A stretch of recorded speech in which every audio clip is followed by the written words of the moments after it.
Past, Now Red, presents another entry in our anthology of stories that need to be told. The sky was quiet till it wasn't. Enjoy. If you have a story that needs to be told, email it to stories@pastnowred.com. The sky was quiet till it wasn't. Follow the money. I was in the middle of decoding a financial shell company in Astana when the secure feed blinked red, not amber. Red. That meant someone was dead. Not a hacker, not a ghost signal, an actual human being. The body was still warm when Mossad pulled the camera offline. My hands hovered over the keyboard, but my mind was already back in Natanz, back in that corridor where we'd traced movement 2 days ago. The corridor my system flagged as unusually power-hungry. The same corridor we now believed held the centrifuge vault. And now, whoever verified it on site was gone. I rubbed my eyes, raw from 38 sleepless hours under fluorescent war room light. On screen, my UI lit up with crypto movement. 3 wallets triangulated between Doha, Ankara, and a nondescript account in Sao Paulo. Altcoins, not Bitcoin. The kind you use when you're not laundering money. You're laundering intent. Cross-chain merge initiated. Recipient, Humanitarian Reconstruction Front. Bullshit. I tapped the decrypt overlay. The transfer memo read, Phase 4, ready to fire. They don't hide nuclear ambitions in the sand anymore.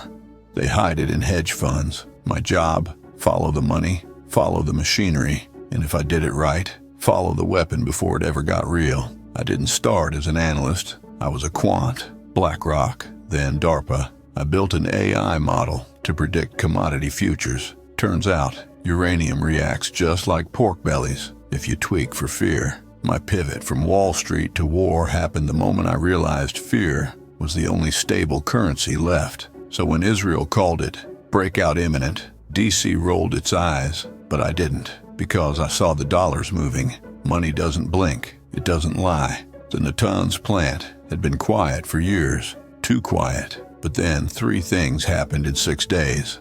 1, a truck carrying cobalt alloy vanished off a Turkish rail line. 2, satellite imaging picked up unusual heat plumes. 3, a 17-year-old Iranian coder in Berlin uploaded a GitHub repo mimicking centrifuge logic gates. Coincidence is a luxury. We couldn't afford it. Then she popped up in the data. Well, not her. Her name, not in a photo, not in a headline, in a footnote. Consulted physicist, dual national, on magnetic confinement anomalies, compensated via interbank hush transfer. Only one woman ever used that exact hush transfer string, a string I helped her design. She was gone, vanished from MO6, assumed dead in Shiraz after a university raid. But now, no, it couldn't be. Not her. Not buried that deep inside Tehran's black budget. My heartbeat became the only sound in the room. I called it in. Langley pretended not to care. Tel Aviv didn't blink, but I knew what came next. Iran was already spinning. Not metaphorically, literally. Their IR-9 centrifuges had been fast-tracked. It was a full cascade setup, the kind you build when you're not enriching medical isotopes. You're enriching for a payload, and we were behind. I tapped into Etherline, our proprietary black box AI, trained on 40 years of proliferation behavior. It didn't give answers, it gave probabilities. I asked one question, timeline to breakout, assuming current cascade activity and unverified fuel stock. It answered, 17 days, plus or minus 4. That meant by the end of next week, Iran could, if not test, assemble. The geopolitical fuse had already been lit. That's when the override came in. Mossad, encrypted burst. No preamble. Just, we strike in 72 hours. Confirmation protocol to follow. Your presence required. Required, not requested. I wasn't a soldier. I didn't carry a gun. My weapon was information. And now, apparently, that weapon needed to ride shotgun. I stared out the narrow slit of window in the Pentagon's east wing. A low mist crept across the mall. People down there had no idea, no clue. that under their feet, under their taxes and trust, people like me trace death with decimal points. You think it's about uranium, I muttered. It's not. It's about leverage. Who controls fear? Who sets the price of peace? I booked the flight. Non-civilian jet, sleeper class interior. But the chairs weren't built for sleep. They were built for anticipation and guilt. My AI assistant beeped. Another alert. 22.3 million routed through shadow accounts to Isfahan. Source, Emirati Private Equity. Memo, Site 2 activation. Site 2. We didn't even have eyes on Site 1 yet. By the time the wheels left American soil, I was already rewriting protocol playbooks in my head. The clock was ticking, and something told me, when it hit 0, this wouldn't be a war of missiles. It would be a war of messages, and someone just prepaid for the final line. The human algorithm. The sky over Tel Aviv turned a copper shade of rage. I was in a secured wing beneath Ben Gurion Airport, surrounded by monitors, wireframes, and silence. But not the peaceful kind. This was the silence before something breaks. We had lost contact with the airborne drone swarm just 30 minutes after it crossed into Iraqi airspace. Etherline, our AI, had warned of jamming interference from a new frequency band just 2 weeks ago. No one listened. Now the drones were blind, and we were deaf. The signal didn't die, I said. It was smothered. A technician looked up, confused. But I wasn't speaking to him. I was speaking to her. Well, to the echo of her. The woman who once told me that AI wouldn't save us, only accelerate our collapse. She wasn't wrong. They'd pulled me in to do what the satellites couldn't. Find patterns invisible to conventional optics. I was the only one who could operate Etherline's latest module, the speculative Cascade engine. It wasn't about where the uranium was. It was about where it wanted to go, and it wanted to go mobile. Iran had learned. Natanz was fixed. Fordow was buried. But Site 3, that was theoretical, until Etherline spit out a prediction. Projected location, 31.7866 degrees N, 54.3583 degrees E. Confidence, 72.4%. Right outside Yazd, desert terrain, perfect for deep bunkering. They weren't enriching for leverage anymore. They were preparing for delivery, and the code she'd helped me write, my ex, my ghost, was the one helping me find it. Emotion is the noise of prediction, she used to say. Filter that out, and the world lays bare. I used to laugh when she said things like that, tucked under sheets. Tehran humidity, turning our bodies into maps of warmth and friction. I didn't laugh now. The Israeli liaison, a former cyber warfare prodigy, named Eli, leaned in behind me. No insignia, no rank, just teeth stained by too much black coffee. This eye of yours, can it tell us when they'll fire? I shook my head. No, but it can tell us what kind of men would. He blinked. What? It runs personality synthesis profiles on leadership clusters based on spending habits, flight paths, power grid consumption, even their text cadence. Then it asks, who among them acts? Who among them watches? He stared like I'd said. I could taste radio waves.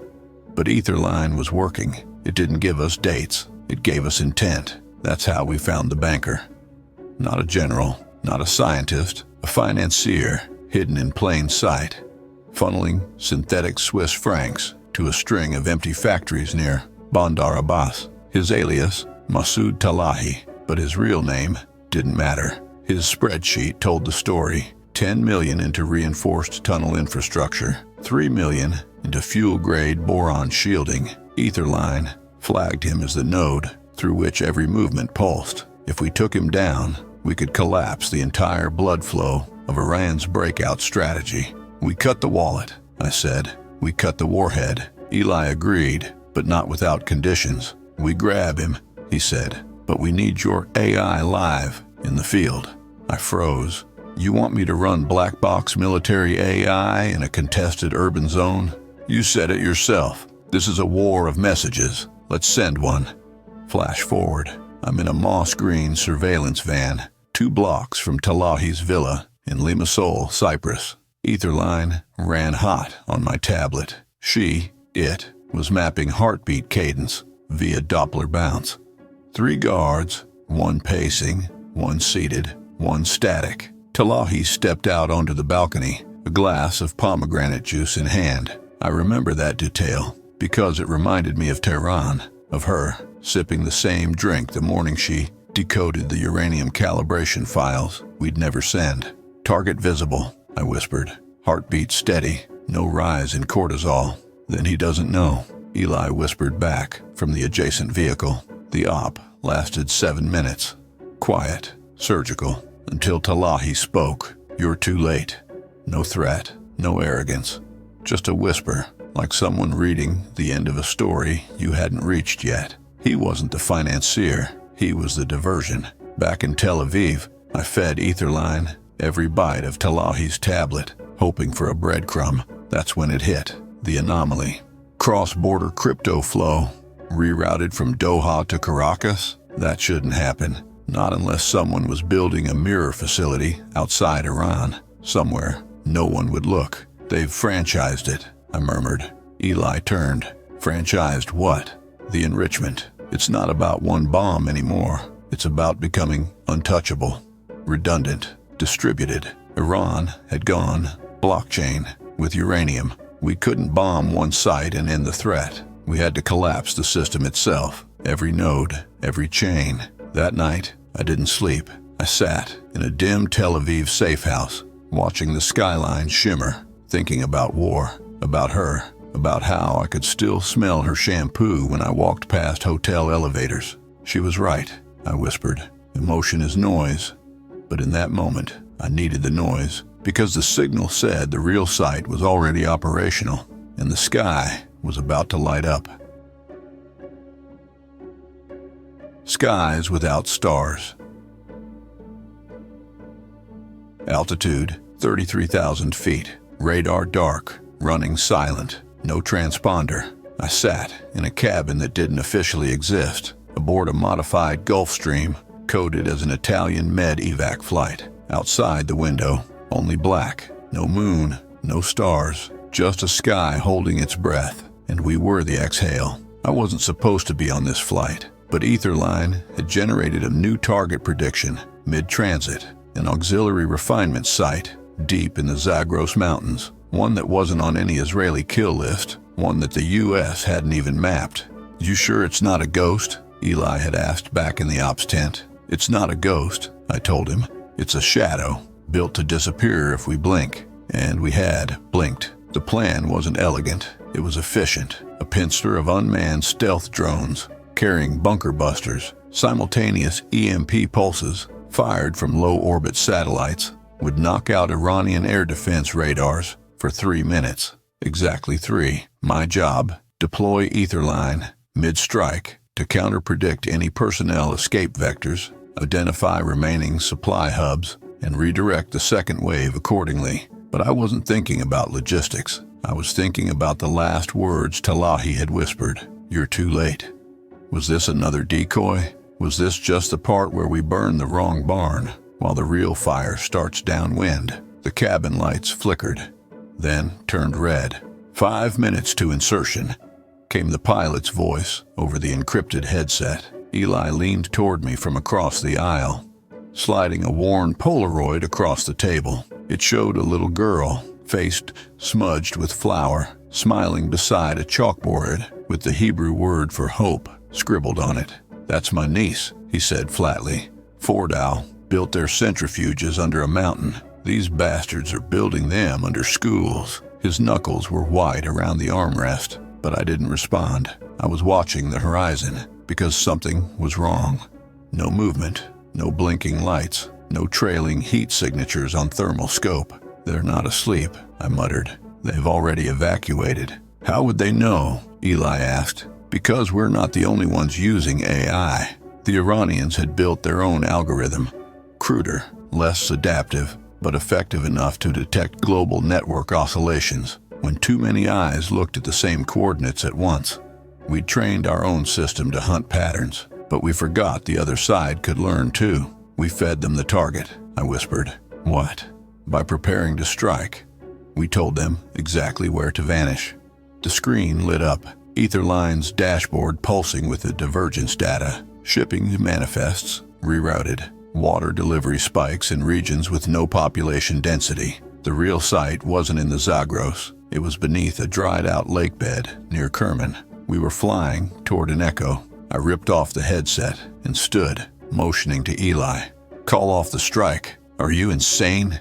They built a shell, an empty shell. We'll waste the payload and make them martyrs." He hesitated. Then the floor trembled. A low thrum surged upward, missiles deploying from the rear power bay. "We're live," the pilot barked. "Then redirect," I snapped.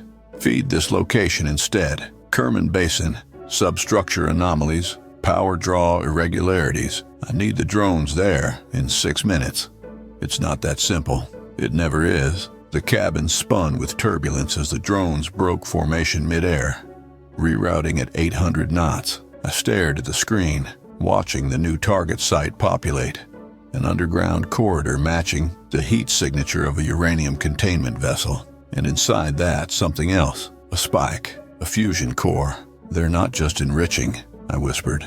"They're testing yield," Etherline chimed. "Predicted timeline to ignition, 6 days, plus or minus 2. And strike impact in 71 seconds. I braced as the first drone dropped. We watched it through thermal lensing, descending into the basin like a silent messenger. The explosion didn't erupt. It folded. A vacuum implosion. Then a bloom of white plasma kissed the desert sky. Then came the sound. A sound like God grinding steel. The shockwave hit our jet a moment later. The pilot swore. The cabin rocked. My head slammed the window, and then everything went still. I woke up somewhere over Jordan. Etherline's screen was dark, burned out. I touched the casing. Still warm. I turned to Eli. His face was cut, but he was smiling. "Barely. Was it the right site?" he asked.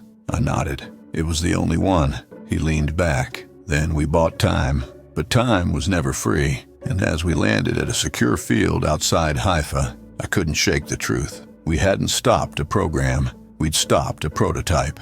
The program had already multiplied, distributed, encrypted, like a virus with a head start. "What happens now?" Eli asked. "Now?" I said, staring at the ash-colored horizon. "Now we wait for the retaliation." The sound before impact. The message came encrypted through a dead drop server. No headers, no sender trace, just 12 words. "If you're reading this, the device has already crossed the border." That was the moment I stopped breathing. Not because I didn't expect it, but because I had. I'd built an entire career anticipating this moment, modeling it, coding it, warning them, and now it had arrived. Not as a missile, but as a courier. Langley refused to confirm. Tel Aviv demanded clarity. Etherline, now fully rebooted and running in a secure basement beneath Haifa, ran 190 trillion permutations. Only one returned with high probability. A radiological dispersal device, mobile, shielded, traceable, only through the money trail it left behind. "Forget uranium," I said. "Follow the C4, follow the hydrogen peroxide, follow the freight insurance."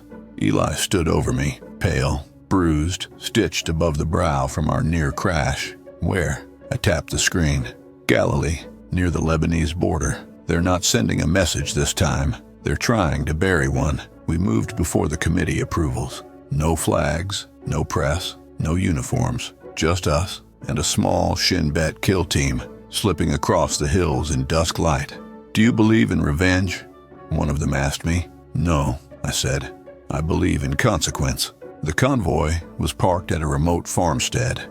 Just 4 vehicles, seemingly abandoned, but I recognized the pattern instantly. The lead truck had reinforced suspension, excess cab shielding, the kind of weight distribution used for lead-lined canisters. Eli signaled to flank. The comms were dead silent. "Visual on target," he whispered. "Authorization to engage." My screen lit up. Etherline had finished its thermal extrapolation. The device was inside the 4th truck, and it wasn't a dirty bomb. It was clean, contained, no dispersal pattern. It wasn't built to explode, it was built to travel. They're moving it to Syria, I muttered. From there, a handoff to Russian proxies. Why not detonate here? Because the real power isn't in firing it. It's in threatening to, everywhere, always. This isn't a weapon, it's a subscription service. We made the call to intercept. Eli went silent for a moment before giving the order. We neutralize everything. The hardware, the drivers, the signal. No witnesses, no evidence, nothing for the next regime to martyr. I stayed in the van, guiding a movement by real-time heat, mapping from Etherline. I watched bodies move like ghosts, doors open like traps. Then came the sound.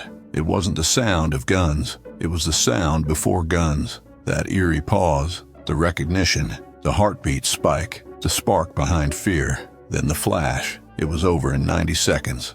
No shots missed. No noise. Spilled into the town below. Eli opened the back of the truck. There it was. The warhead was smaller than I expected. Compact, sterile, wrapped in foam, as if it were just another package sent across a continent. It's real, he said, and it's not alone. We knew. Once we touched this one, they'd know, whoever they were. The system was larger than Iran. It always had been. The next network node would activate. The next sleeper cell would unlock funding.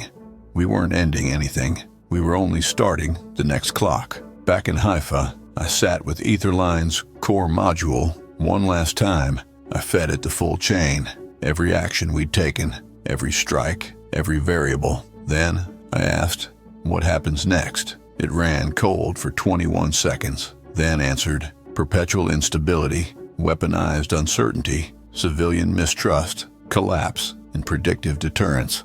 I didn't understand all of it, but I understood the conclusion. We'd broken the rule that kept the world from lighting itself on fire. Don't bring the shadows into daylight. We had, and now everyone would want to. Eli joined me on the rooftop as the sky began to lighten. You think they'll come for us? He asked. I looked at the sea, glassy and calm. Not for us, for what we proved. He was quiet a moment, then pulled out the Polaroid again, the one of his niece. It was singed now, the corner blackened by the heat of the mission. Maybe that's the price, he said. We protect the photo, not the frame. I nodded. I didn't have a picture of her, not anymore. Only that scent, that phrase. Emotion is the noise of prediction. I didn't want to filter it out anymore. As the sun rose, I made a choice. I uploaded everything, every ledger, every AI log, every memo, not to a press outlet, but to a decentralized server, one no nation could shut down. Let them all see, I said, not because it'll stop them, but because it will remind them. Every dollar has direction. Every war leaves receipts. Somewhere out there, another convoy is loading. Another algorithm is calculating. And someone like me is watching, counting heartbeats, waiting for the sound before impact. Receipts of war.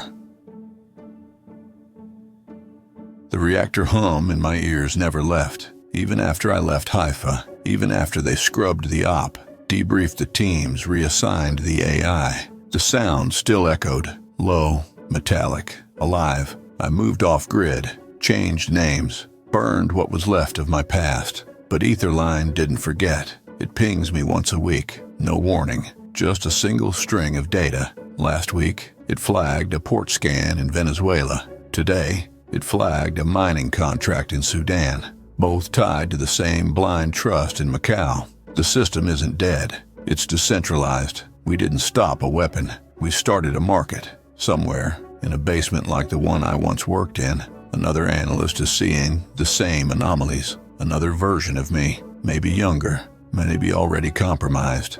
She'll follow the same threads, track the same accounts, find the same silence at the end of the wire, and she'll have to decide, expose it or survive it. I already made my choice. I put the truth in motion. Now I wait, not for justice, not for peace, just for the next red light to blink, and the sound that comes before the world changes again. You have been listening to The Sky Was Quiet Till It Wasn't, produced and adapted for audio narration by Past Now Read. Stories that need to be told. If you have a story that needs to be told, email it to stories@pastnowread.com. Please subscribe and hit that bell for future updates. If you liked this story, stay tuned for the next episode each Friday evening. Follow for more. If you like our stories, please tag with someone who may also like Past Now Read, stories that need to be told. It would really help our channel. Thank you. All content and images are copyrighted by Faux Nay House, LLC. 2025, all rights reserved. Past